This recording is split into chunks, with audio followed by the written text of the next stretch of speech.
Hey guys, this is Cadma here with It Came From The Radio in conjunction with Bitten Apple TV. We are down here in Royal Collectibles in Queens, New York. Now we're here with Old Man Logan, also known as Bob. So what I wanted to ask you was, when it comes to Free Comic Book Day, what is it that you enjoy the most about it? All the kids. The kids come in, they have a great time. We have the face painters, people in costume, and they get a free comic book, and they love it. They, you know, like for a kid to get something free, it's so special to them, and they really appreciate it, like more so than adults. That much I can definitely agree with you. So what I do want to ask you is, what was the comic book that inspired you to open up the store? I started early with like early issues of Superman and Green Lantern. I can't remember what issue it was exactly, but he was breaking kryptonite chains, the Superman one, and then Green Lantern, he was fighting the giant white shark guy on the cover. And I remember my dad took me to a comic book store that sold baseball cards, and he wanted me to get baseball cards, and I saw all the comics, and I was like, no, I want that. And so since I was like about 8, I've been into comics. So that's been your inspiration. Wow, that's incredible. I like the fact that you pursued something that you really love, and not many people get to do what they really love. I met my wife here. I proposed to her in the store. I was a customer here before I worked here, and I love everything to do with comics. Okay, what I do have to ask you is, what's going to be your next cosplay costume? Ooh, I was thinking about doing X-Force Deadpool, the gray one, because I have a friend who's going to be doing Cable. So we might end up doing a little montage. Nice. Okay, thank you guys so much for watching. It's a wonderful, wonderful comic book store. They have everything here that you could possibly need. Make sure that you are out here in Queens, New York. You stop by Royal Collectibles.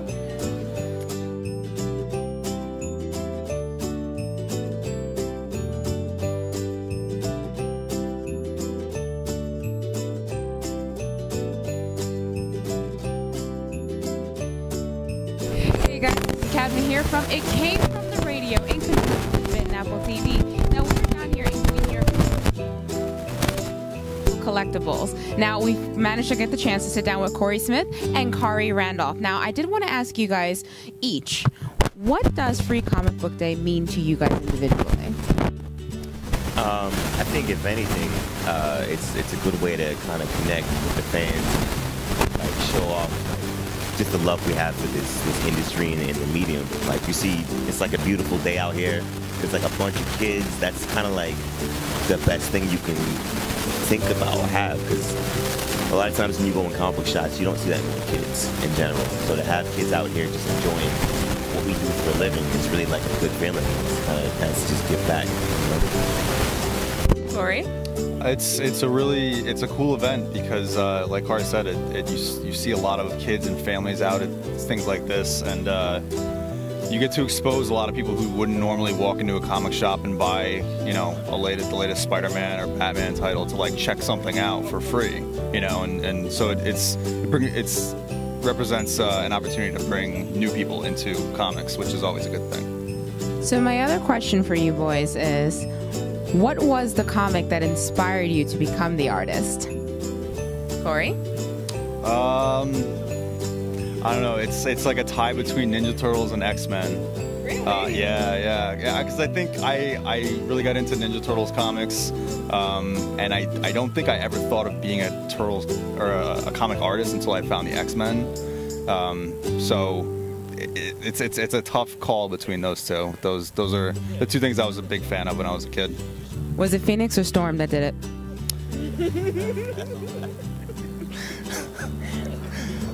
Storm. And you?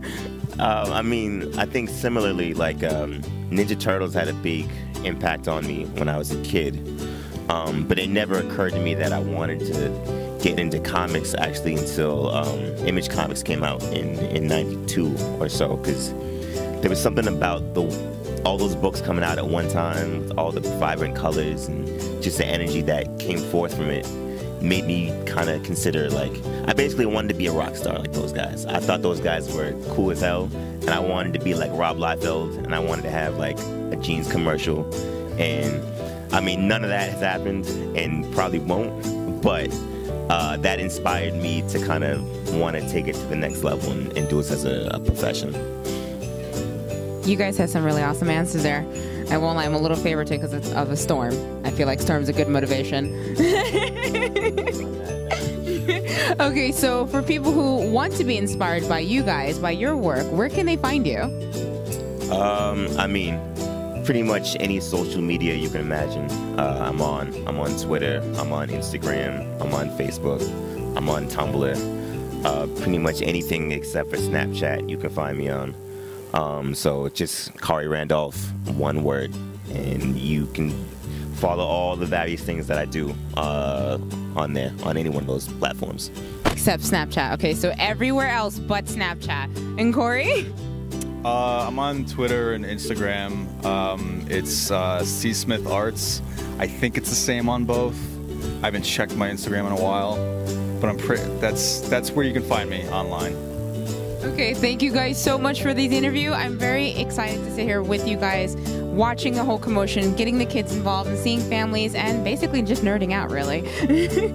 Thank you guys so much. Bye.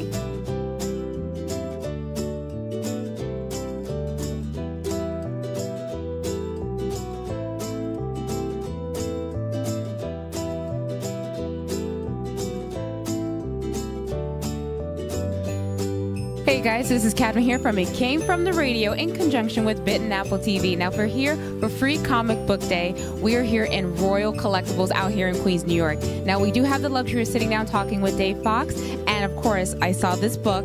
We all know this caught my attention. So what I do want to ask you, please tell our viewers a little bit more about Satan's Prep. Well, Satan's Prep is about a kid that dies and goes to hell and finds out it's high school.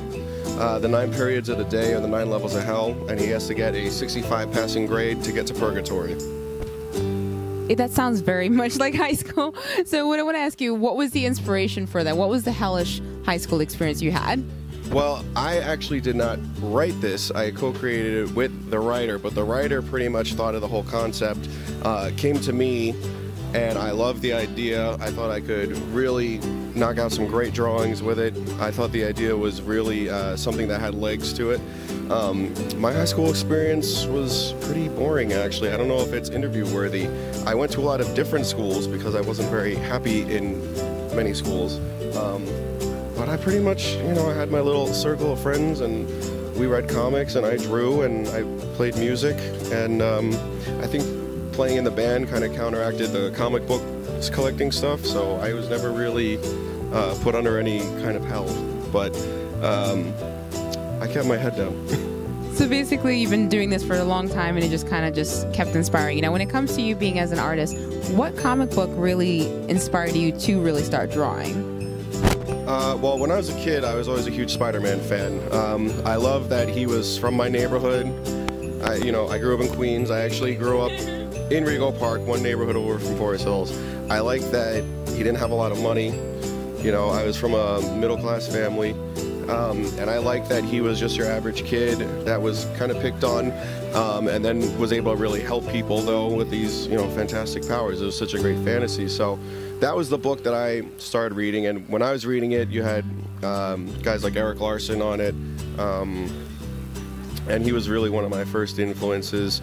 Then later, when I got into teenage years, I was looking at Mike Mignola's stuff, Hellboy, Sin City, Frank Miller, and then a little bit older, I got into Charles Burns, and actually I got into Jack Kirby a little bit older. When I was younger, his style looked kind of a little too weird for me. I don't think I was really ready to comprehend what he was doing yet. And then about somewhere in my college years, something just clicked, and I was just got obsessed with him, just looking at all the stuff he did, and not only the quantity but the quality as well, because he had so many books, so many pages, so many characters created, so that's why he really was the king. So my influences are pretty far-reaching, but I have to say it started with Spider-Man. That's incredible. And now you have your own style. So now for people who want to be inspired by you, where can they find you?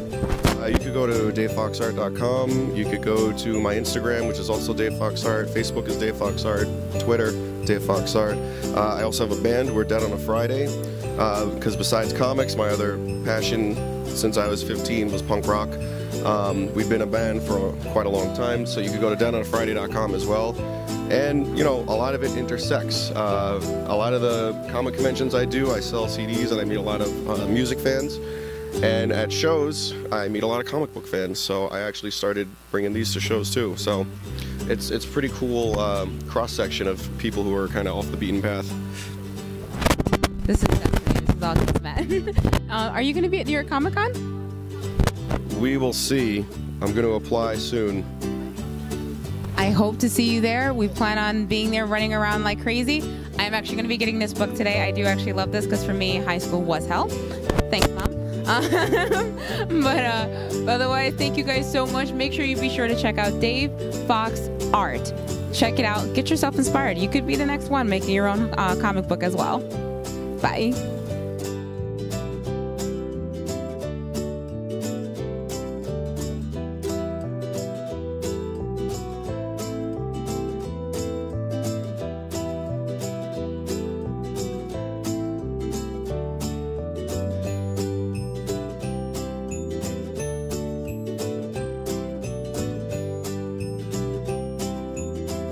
Hey guys, this is Cadma here from It Came From The Radio in conjunction with Bitten Apple TV. Now, today is Free Comic Book Day. We're out here in Queens, New York, enjoying ourselves out here at Royal Collectibles. Now, we found ourselves a fantastic and very impressive young fan here. So we wanted to interview him and ask him a couple of questions. Now, considering, in fact, you're the president of a comic book club at your high school, freaking awesome, by the way. What was the comic book that actually inspired you to really kind of just dive into it? What was it? Club or just into comic books in general? Oh, well, that's a hard one. I don't really know because I think it was a few years ago. Oh, is this? Can I still talk? It's okay. Okay, got the good music in the background. Yeah. I think it was a few years ago. I used to. It's hard to say. Okay, when I was younger, I used to read like the SpongeBob comics and whatnot because I love cartoons and whatnot. And when I was older, I kind of graduated into the more Marvel and DC, and I used to always come to here and other comic book stores around as well. But now we only have this comic book store, but this was always my favorite one. Royal Collectibles, yeah, shout out. So now, do you plan on writing comic books? Do you plan on drawing? What is it you want to do with them? Well, when I'm older, I want to work into like cartooning and animation and whatnot. So I do want to get into drawing a little bit more because I do look at the pages. And after the SpongeBob comics, I started reading like the Amazing Spider-Man comics and the Nova comics, and I thought they were Deadpool, especially before the movie came out, before the big hype. I thought it was really cool, and I was like, I want to do that when I grow up. That's Mom, Dad. I want to do something like that. I was just thinking it would be something really just amazing and let people know your name. And every time I run into these people at like New York Comic Con and whatnot, I'm like, hi, so how did you get into this, and what can I do to start into this as well? So consider the fact that you are much younger and you're still in high school. So what I want to ask you is, do you like the older stuff or do you like the newer stuff a little better? Well, I haven't really been keeping in touch with the newer stuff as much as I used to, because everything keeps getting rebooted. Like Marvel had Secret Wars, and are they still doing that? I don't think so. Yeah. So yeah, Marvel had the Secret Wars and the Spideyverse and whatnot, and that was interesting for like a while, and then I got a little bored of reading it after a while, but it's still interesting because I keep going back and forth with it. So what was the question? I'm sorry. No, old and new. And you had a respectable answer. I was curious because some people were like, oh, no, it's only the new DC 52. You're like, okay, but they reboot new stories, and then which storyline is your favorite? Like when it comes to the Joker, I love the Killing Joke series. I'm in love with that. Joke is amazing with Alan Moore, and I think he's a fantastic writer. And I think the Killing Joke is a really good. The Killing Joke's just a really good comic book in general. Like I also saw the movie, the cartoon, and it was all right. The first half hour I could have lived without, but you can never beat the book. The book is amazing, and I do like my favorite writers. I like Dan Slott. I think his Amazing Spider-Man run is amazing, and who else? Kevin Eastman with the Ninja Turtles. I think those ones are also great as well. Well knowledgeable for his age. Very, very, very impressive. Okay, thank you so much for this interview. You did a fabulous job, and yes, celebrate with us. Join the dark side.